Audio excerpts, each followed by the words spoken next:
the other day I was at the zoo with my mom and my daughter and my son, and I got a phone call from the county sheriff's office, and they were like, did you know that you have 2 outstanding warrants for your arrest? And I was like, oh my God, I didn't know that. I didn't know. Like, are you sure? Me? And they were like, yeah, they gave me my correct name. They gave me my address. And I was like, yeah, that's me. And then they were like, yeah, you got 2 outstanding warrants. And they both come with a really hefty fine. I was like, oh, shit. So I was like, okay, so what do I do? What do I have to do? And he said, you just have to go down to the sheriff's, down to the county office in downtown and turn yourself in. And when you get there, you will probably be put in jail for anywhere from 7 to 35 days. Oh my God. And I was like, are you serious right now? Like how do I get out of this? Like, how do I fix this? What do I do? And then he was like, well, they both come with a really hefty fine, but if you can pay those fines, then when you get down to the courthouse, you just let them know that you've already paid the fines, and as soon as they get it all cleared up, you'll get the fines back. And I was like, oh my God, well that's good, but like, how do I come up with the money? Like, how much are the fines? And the guy was like, well, the first fine is because of a failure to appear in court, and that fine is $2,500. Like, oh my God. And I was like, I don't have $2,500. Like, what's the second fine? And he's like, well, the second fine is from you like disobeying a gag order.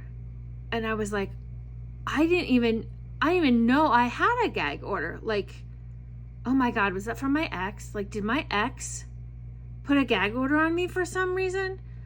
Like, I'm like, well, how much is that fine? And he's like, it's another $2,500.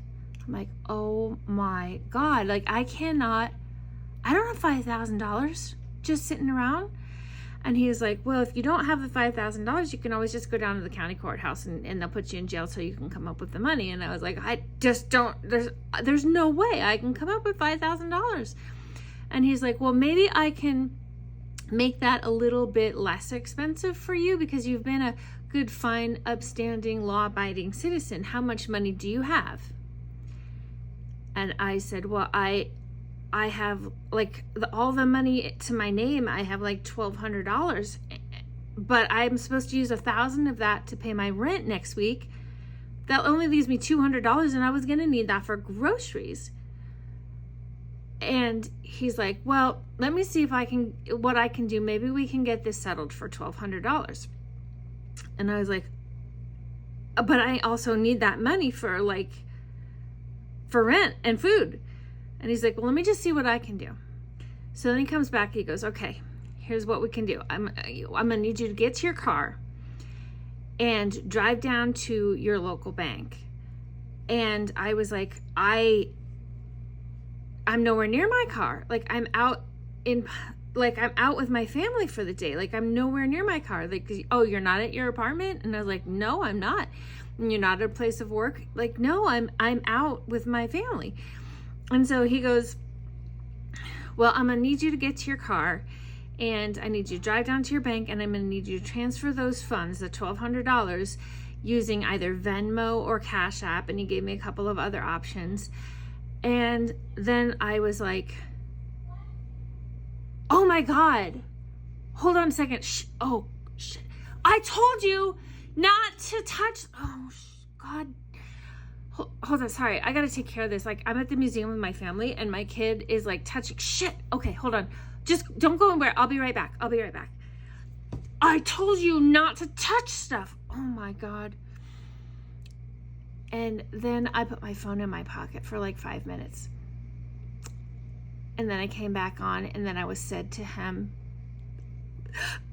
I'm sorry, I gotta take care of this right now. They're kicking us out of the museum because my kid touched something he wasn't supposed to touch. I'm so sorry.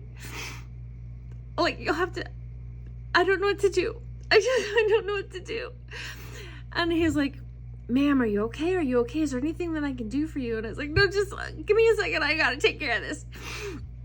And then I put my phone in my pocket. And a half an hour later,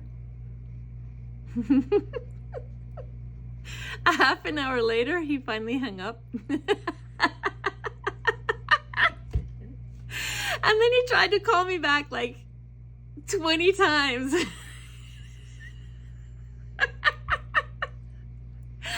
So obviously I blocked the number, and the next time that they call me for something like this, I'm going to have even way more fun with it, because that was a hell of a lot of fun.